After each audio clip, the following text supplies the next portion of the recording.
Jun Shin kicked the door 3 times before Nadia even reached the handle. Not knocking. Kicking. The kind of sound a man makes when he wants the whole hallway to know he's still got a claim on what's behind that door. She opened it anyway, because she always did. Because 6 years of marriage and 18 months of separation hadn't taught her how to stop opening doors for him. He didn't wait for an invitation. He never had. He walked past her into the apartment the way a landlord walks into a unit he still half believes he owns, eyes sweeping the room, cataloging what had changed since the last time he'd let himself in uninvited. 2 men trailed behind him, both bigger than Jehun, both silent in a way that wasn't politeness. It was instruction. "We need to talk," Jehun said. He didn't sit. He stood in the middle of her living room like he was deciding whether to repossess it. She said nothing. She'd learned that silence cost less than answering. He started it on her anyway. Quiet, deliberate, each sentence built to land somewhere specific. About the bakery. About the lease he still co-signed and still reminded her of every chance he got. About how grateful she should be that he hadn't made things harder for her yet. Then a floorboard creaked above them. Not loud. Barely a sound at all. But Jehun stopped mid-sentence like someone had reached into his chest and switched something off. His eyes went to the ceiling, to the narrow stairwell that led to the loft bedroom. "Who's up there?" he said. Not a question. A demand dressed as one. Nadia didn't answer. She didn't need to, because at that exact moment, the man at the top of the stairs started walking down. Unhurried, each step landing with the kind of weight that didn't ask permission to take up space, and the moment his face came into view under the stairwell light, the 2 men behind Jehun went rigid like they'd been struck. Because everyone in this city knew that face. Hyun Woo-kong, the only name in the 5 boroughs that made grown men suddenly remember appointments they were late for.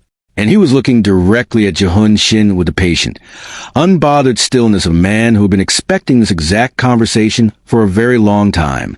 To understand how a mob boss ended up coming down the stairs of a bakery owner's apartment at 8 in the evening, you have to go back for years to a storefront on the corner of 9th and Larkin that nobody believed would survive its first winter. Nadia Adeyemi. She'd taken her mother's name back the day the divorce papers cleared, though that took longer than it should have. Ran a bakery called Amaranth. Small, warm, the kind of place where the smell hit you on the sidewalk before you even saw the sign. She'd built it during the worst years of her life, which was its own kind of quiet rebellion. While her marriage was falling apart behind closed doors, she was up at 4:30 every morning proofing dough, because the oven didn't care what had happened the night before. The bakery didn't flinch when she flinched. It just needed flour and butter and her hands, which were the one thing nobody had managed to take from her yet. Jehun had been, on paper, exactly the kind of man people congratulated her for marrying. A logistics executive with a corner office and a handshake that made men twice his age nod approvingly. He opened doors in public. He bragged about her little bakery. To colleagues at dinner parties, always with a hand resting on the small of her back that read as affection to everyone except the person underneath it. In private, he counted things. Her receipts, her phone records, the minutes between when she said she'd be home and when she actually walked through the door. He never raised a fist without a reason he could justify afterward. Late one too many times. Spent money he hadn't approved. Said something at a party that embarrassed him. And he never left a mark anywhere a doctor in a routine checkup would find one. The bakery's lease was in both their names. That had been his decision. Made early, back when she still believed the version of him he performed for company. By the time she understood what that meant, it meant she couldn't leave without losing the one thing she'd built with her own hands. There was a particular rhythm to it that she could have charted on a calendar if she'd ever let herself look at it that directly. Weeks of an almost convincing normalcy. Him bringing home flowers for no occasion, complimenting her in front of guests, telling people at dinner parties that she was the best thing that had ever happened to him. Then a small infraction, real or invented. She'd stayed too late at the bakery, without texting. She'd laughed too long at something a male customer said. She'd spent $40 on flour without running it past him first. And then the reminder would come, always delivered in private, always calibrated precisely enough that nothing showed where a stranger could see it, always followed by an apology so warm and so detailed that for the first 2 years she had genuinely believed each one was the last. She stopped believing that somewhere around year 3. She kept staying anyway, because the lease said his name above hers, and leaving meant starting over with nothing in a city that wasn't home to her family, with no proof that any of it had happened the way she remembered it happening. So she stayed and she survived, and every morning before he woke, she drove to the bakery and put everything she couldn't say out loud into the dough instead, kneading it the way she sometimes wished she could knead the rest of her life back into shape. Eventually, she left anyway. It took a lawyer, 2 months sleeping on a friend's couch, and a leftover sliver of savings she'd hidden in an account he didn't know existed. The leaving cost her almost everything except the ovens, and even though she was still, technically, only borrowing, Hyun Woo Kong came into Amaran for the first time on a Tuesday in late October, 11 months before any of this. He didn't look like what people imagine when they picture a man who controlled half the import contracts moving through the harbor. No entourage that day. A plain dark coat. Cash in his wallet instead of cards that left a trail. He ordered a single loaf of seeded rye every week, same day, same time, and said almost nothing beyond please and thank you. Nadia didn't know who he was for the first 2 months. By the third, one of her regulars, a retired cop who came in for coffee and gossip in equal measure, leaned across the counter and told her, in the careful tone people use when they're handing you information they think you should be scared of, exactly whose money kept half the warehouses on the east side running. She kept serving him the same way. Same warmth. Same care folding the paper around his bread. Same small handwritten note she tucked into every order, a habit she'd started because she wanted every person who walked through her door to feel specifically seen, not just served. He noticed the notes before he noticed almost anything else about the place. Little folded squares of paper that said things like, hope today's lighter than yesterday, or you always look like you're carrying something. Set it down for a minute in here. He never mentioned them. He kept everyone anyway, folded flat in his coat pocket, which was not a habit he could have explained to anyone who knew him. In the 7th month, he came in on a Tuesday, and she had a fading bruise along her jaw, badly covered. She caught him seeing it. For half a second, her whole face changed. The open, easy warmth replaced by something practiced and careful, a door closing fast. Then she dropped her eyes back to bread and said nothing, and he said nothing, and he paid and left like always. But he sat in his car outside for almost 10 minutes afterward. He told himself it wasn't his business. He had learned a long time ago that other people's private wars weren't his to fight. He had enough of his own, but that look stayed with him. He'd seen it before on people who worked for him once upon a time in a different life, before he became the man whose name cleared a room. The following Tuesday, the shop was dark. Closed sign turned, lights off, fresh bread visible through the glass like she'd started the morning and then simply stopped. In 4 years, she'd never once closed midweek without warning. He called the number on the shop's window decal. It rang long enough that he almost hung up. I'm fine, she said before he'd even gotten through his first sentence. Just under the weather. We'll be open tomorrow. He listened to the sentence, and then he listened to the silence underneath it, which told him considerably more than the words had. He'd spent his whole adult life reading the gap between what people said and what was actually happening to them. It was the only skill that had kept him alive this long. Okay, he said and hung up, and made a different call 5 minutes later. Watch the bakery. Find out who's coming around. He didn't frame it to himself as anything heroic, just information. He'd learned never to move on a feeling, only on facts. But underneath the practical reasoning, something else was quietly insisting on itself, something that didn't have a clean name yet. The report came back within the week, and it wasn't a surprise in its shape, only in its specifics. A man visited regularly, didn't buy anything most of the time, stayed too long. When he left, she was different, smaller, quieter, moving through the rest of the day like she was bracing for a second hit that hadn't landed yet. His people pulled the name easily. Ji-hun Shin, divorced from Nadia Adeyemi 18 months prior. Clean public record. Well regarded in his industry. The kind of man whose reputation did most of his lying for him. And then a second report, 2 weeks later, that made Hyun-woo go very still. Ji-hun had started running with a crew operating out of the old fish market on the South Docks. Small-time muscle for hire that had recently attached itself to a larger operation Hyun-woo knew personally, and not from a distance. That operation had burned down his uncle's restaurant 11 years ago over an unpaid protection fee. But his uncle's still inside it. Hyun-woo had spent over a decade making sure every person connected to that fire eventually answered for it, one piece at a time, patiently, the way a debt collector with no deadline operates. And now the same route was wrapping itself around the life of a woman who handed him bread with a handwritten note in it every Tuesday and asked for nothing back. He sat with the file a long time. It wasn't anger. Exactly. Anger clouded his thinking, and he'd trained himself out of it years ago. This was colder than that, and a great deal more settled. He thought about his uncle Junho, who had run that restaurant for 19 years before fire, who used to slip Hyun-woo an extra plate of food after school without ever making it feel like charity, who had refused to pay the fee on principle and paid for that refusal with everything. Hyun-woo had been 23.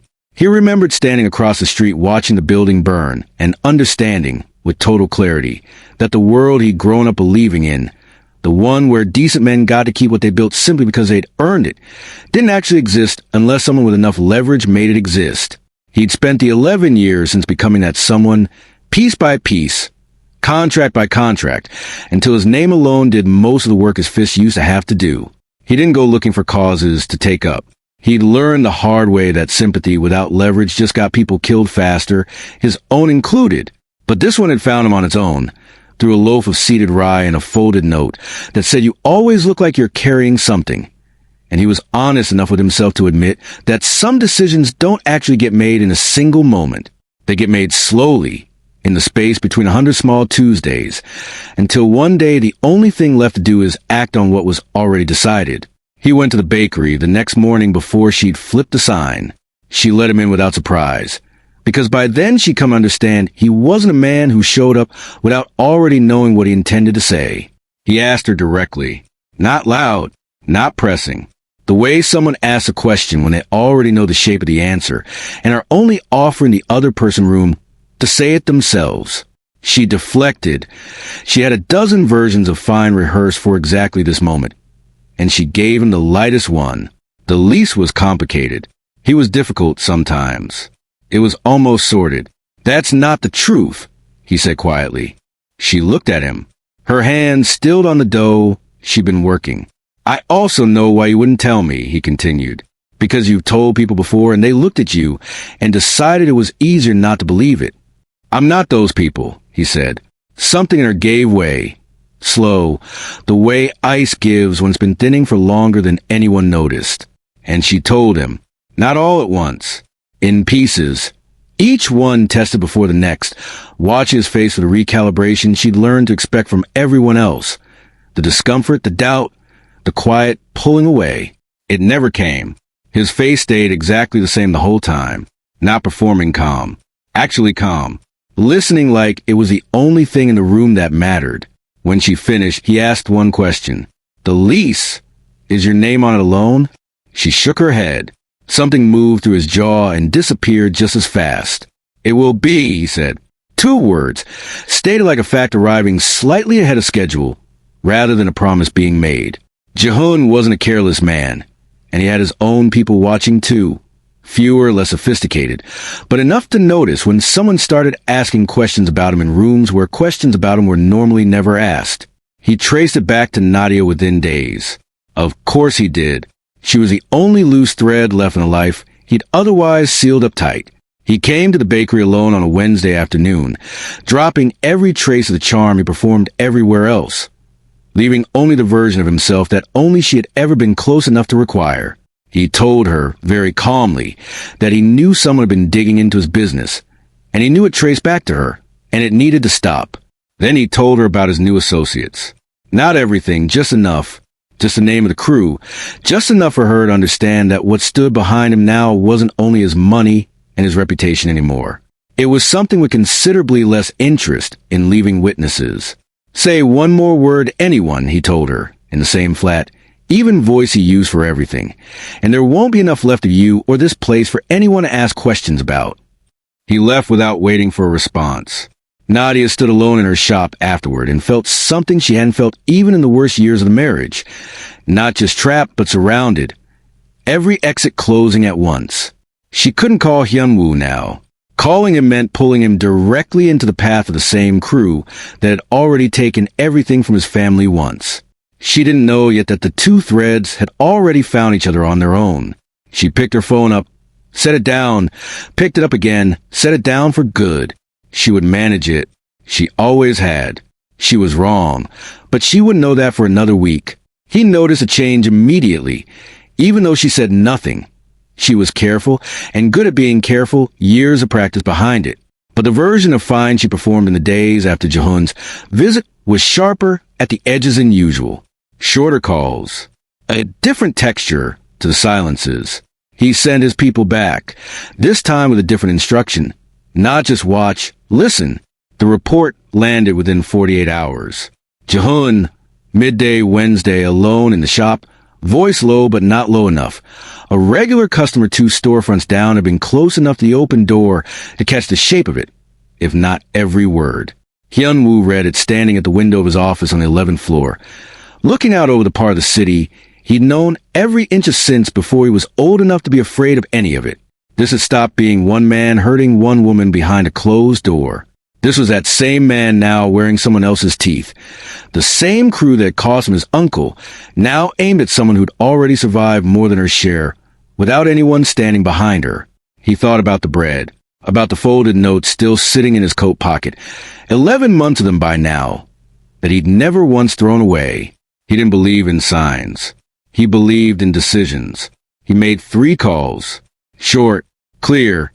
By the time he hung up the third, everything that needed to start moving had already started. Which brings us back to that evening. The loft stairs, the creak of the floorboard, Jehun going pale and silent mid-sentence as a man he recognized from a dozen different warnings walked unhurried into a room he thought he controlled. Hyun-woo had been upstairs for over an hour by then. Nadia had let him in. Tense and pale with the particular fear of someone who knows something is coming but can't see its shape yet. He'd told her only what she needed, that he knew about the threat, that it was being handled, that she didn't need to carry it alone anymore. She hadn't fully believed him. She believed him now. Sit down, Hyun-woo said to Jehun. 2 words, barely above a normal speaking voice. No threat in the tone at all, because that was a particular quality of real authority. It never needed to perform. Jehun sat, his mouth opened once, some half-formed attempt at composure. I don't know who you think you. And the sentence just stopped on its own, the way water stops when a pipe is shut off at the source. He'd recognized the face before his mind had finished processing what recognizing it meant. The 2 men behind him didn't move toward the door, because moving toward the door meant turning their backs on the man in front of them, and every instinct they had screamed against that. They pressed closer to the wall instead, eyes on the floor, doing the specific math that men who work in dangerous rooms learn to do early. Which version of this evening ended with them walking out of it. Hyun-woo turned fully toward Nadia, giving Jehun his back without a flicker of concern, because every calculation in his head had already been run. Whatever you want to say to him, he told her, quiet enough to feel private despite the room full of people. This is your moment, not mine. Nadia looked at her ex-husband. Really looked, for the first time in years, without flinching first. He looked small in her apartment. Small in her chair, small in a way he had never once looked to her before. For years, she had orbited him like something with gravity. He didn't have any left. She didn't shout. She'd never wanted this to be a scene of rage. She'd barely let herself imagine this moment at all, because wanting something you can't reach is its own particular cruelty. She told him everything, not in careful pieces this time, all of it, in her own voice to his face. The least he'd used to box her in. The years of being told she was imagining things.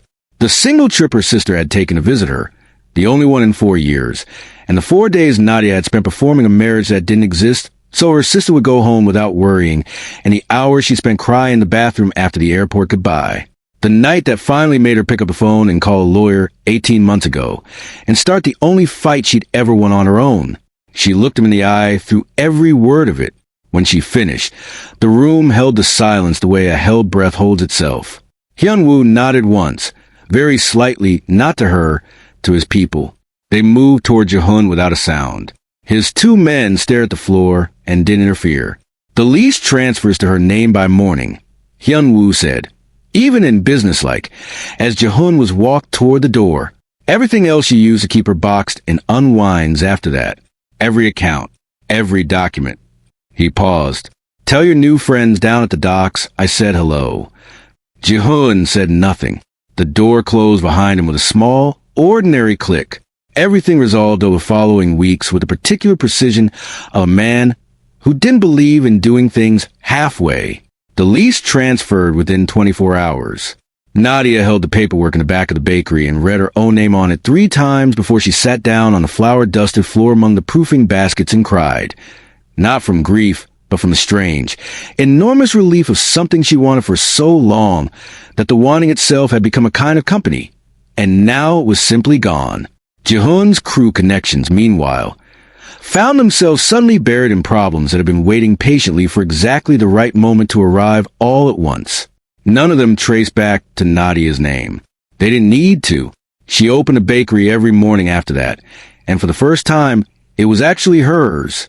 Not in the hopeful, provisional way it used to feel. In the legal, permanent, nobody can take this way. She changed the music to whatever she actually liked. She stayed open late on Fridays because she'd always wanted to and never been allowed to decide that on her own. She repainted the trim around the front window a color Ji-hoon had once called too loud for a storefront, and she stood on the sidewalk afterward looking at it for a long time, feeling something close to defiant joy over a decision that small. Word of what happened to Ji-hoon moved through certain circles the way these things always do. Quietly, without anyone's name attached publicly, but unmistakably. His carefully built reputation, the one that had protected him for years by making people doubt anyone who spoke against him, began coming apart in pieces too small to trace back to a single source and too numerous to stop. He kept his job for a while. Then he didn't. The crew he'd attached himself to stopped returning his calls once their own problems multiplied past the point where one mid-level liability was worth the trouble of protecting. Hyun-woo kept coming by. Not just for bread anymore. No particular excuse required. He'd been in the neighborhood. He had a question about sourdough starters that didn't really need answering. He started showing up on days that had nothing to do with Tuesday at all. Sometimes with 2 coffees from a place down the block. Sometimes with nothing but time. They talked. Actually talked in the way 2 people talk when they both spent years carrying something heavy alone and had just found someone in whose company the weight doesn't need explaining. She learned about his uncle and the fire, and the decade he'd spent quietly making sure every name attached to it eventually answered for it. He learned about the bakery's first winter, when she'd nearly lost it twice over, and the version of herself that had gone quiet for years inside her marriage and was only now coming back, slowly, in the small daily decisions nobody could overrule anymore. He learned why she always tucked a handwritten note into every order, that she started the week she filed for divorce, as a small private promise that strangers, at least, would always know they'd been thought about specifically, even if she couldn't always say the same for herself. Something grew between them. Neither of them rushed to name it. Until one afternoon, with the light coming low and gold through the bakery's front window, he said something quiet and plain to her. The kind of thing he hadn't said to anyone in a very long time, offered without any pressure behind it at all. She looked at him for a long moment. I feel it too, she said softly. Whatever this is. He didn't lean in. He waited, because he'd learned to read the space after her first sentence and knew there was more coming. But I spent years not knowing who I was outside, what someone else needed me to be, she said. I don't want to bring you into the middle of healing and mistake it for love. I don't want to rush towards something good just because it feels good after so much that didn't. She looked around at the shop, her shelves, her hours, her name stenciled on the glass. You're the first genuinely good thing that's happened to me in a long time. I don't want to ruin that by moving faster than I'm ready to. He nodded. Not the nod of someone absorbing a loss gracefully, but something closer to respect, the kind that doesn't need anything back. Okay, he said. Just that. He picked up his bread from the counter, walked to the door with her name etched into the glass, and paused with his hand on it. The place looks beautiful, he said. It always has. The door closed behind him with the soft, even sound of something that fit properly in its frame. Outside, the street kept moving, ordinary, unhurried, entirely indifferent to what had just happened inside. Nadia stood alone in the quiet she had built with her own hands, out of her own flour and her own mornings, and 1,000 small decisions made well, one after another, for longer than she'd ever let herself notice. She picked up a single loaf set aside from a morning's batch and set it in the window where the light hit it best. Then she smiled. Not the smile she practiced for years in photographs she didn't choose, but a small, real, entirely her own one. Not because everything was resolved. Some of it would take longer than a season to finish healing, but because the quiet didn't frighten her anymore. She wasn't bracing for the next knock on the door. She was just standing in the life she'd built, in the city that was slowly becoming home, finally, fully allowed to live it, hers.